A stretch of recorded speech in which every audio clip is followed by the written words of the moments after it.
Rene Russo emerged as a top actress of the 90s, seemingly from nowhere. She starred in a series of hit films throughout the decade and collaborated with renowned directors such as Richard Donner, Wolfgang Petersen, Barry Sonnenfeld, and Ron Howard.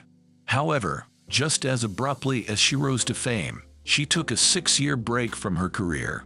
Her most recent projects are from 2019. This video seeks to revisit her career and uncover what happened.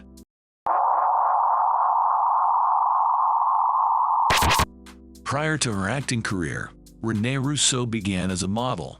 She signed with the Ford Modeling Agency and graced the covers of magazines such as Vogue, Mademoiselle, and Cosmopolitan. However, as she approached her 30s, she gave up modeling and turned to acting, participating in regional stage productions and studying the craft. In 1986, she made her acting debut on the TV adventure series Sable, based on Mike Grell's comic book, John Sable, Freelance. ABC canceled the show after only 7 episodes. After spending her 20s working as a model, Russo landed her first feature film role at 35. In 1989, Rene Russo made her big screen debut opposite Tom Berenger in the sports comedy, Major League. The film centers around a fictionalized version of the Cleveland Indians. Despite being a fairly formulaic sports movie, Major League received positive reviews from critics for its humor and execution. The movie was well received by audiences and opened at the top of the box office, earning nearly $50 million. The actress's career rapidly took off, and she was cast as the female lead alongside James Belushi and Michael Caine in Mr. Destiny. Belushi played a character who wishes for a better life after striking out in a high school baseball game, and Caine played the mysterious figure who granted that wish.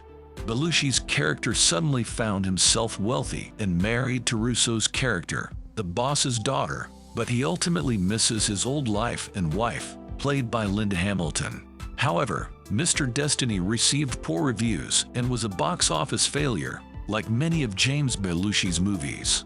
From then on, the actress continued to have success in the industry, and her film credits reflect her growth as she took on more prominent roles and appeared with other rising stars.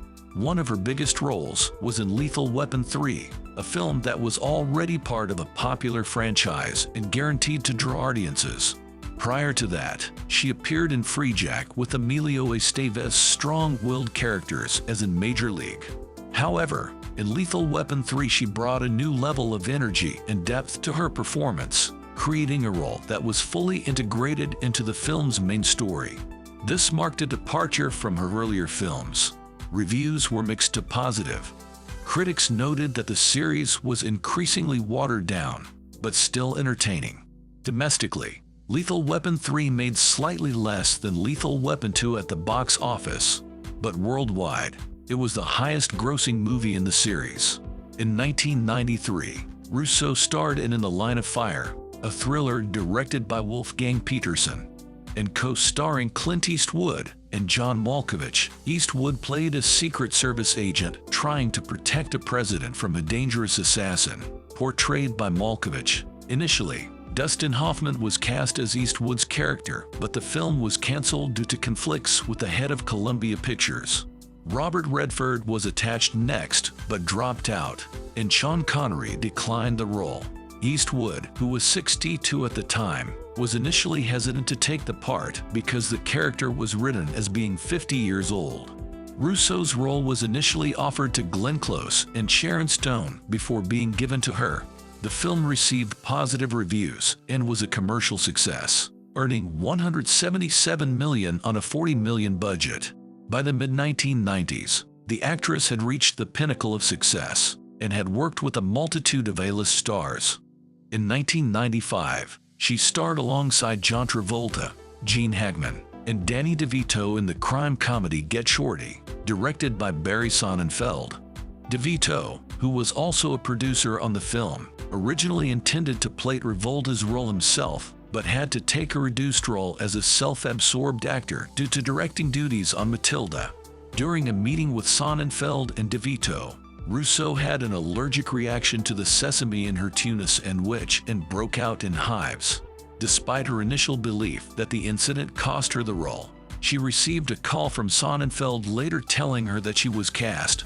Get Shorty received positive reviews and was a box office success, leading to the 2005 sequel Be Cool, in which Russo's character was replaced.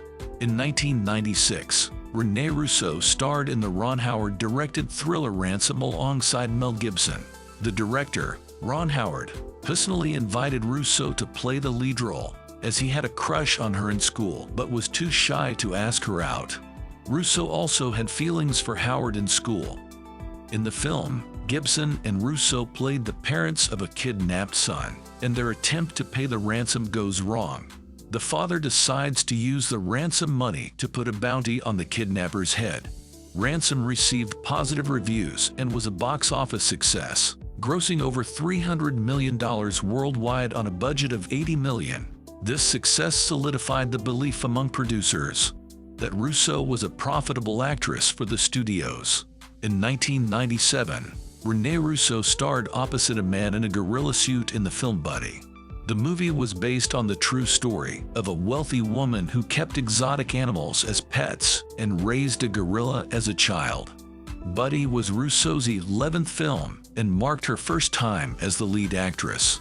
Despite receiving top billing, Buddy received negative reviews and faced criticism from animal rights activists for portraying wild animals as pets.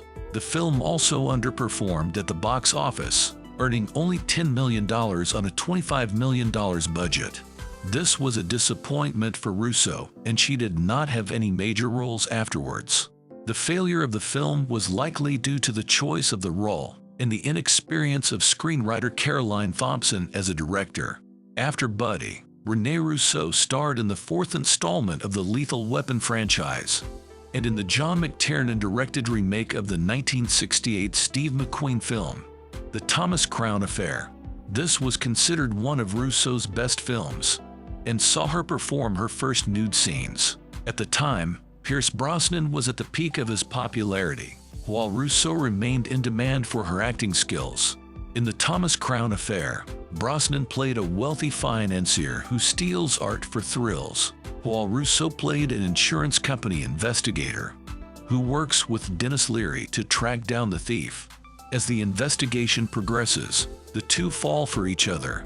McTiernan made changes to the script, changing the robbery from an armed bank heist to an unarmed art heist to make the character more sympathetic to audiences.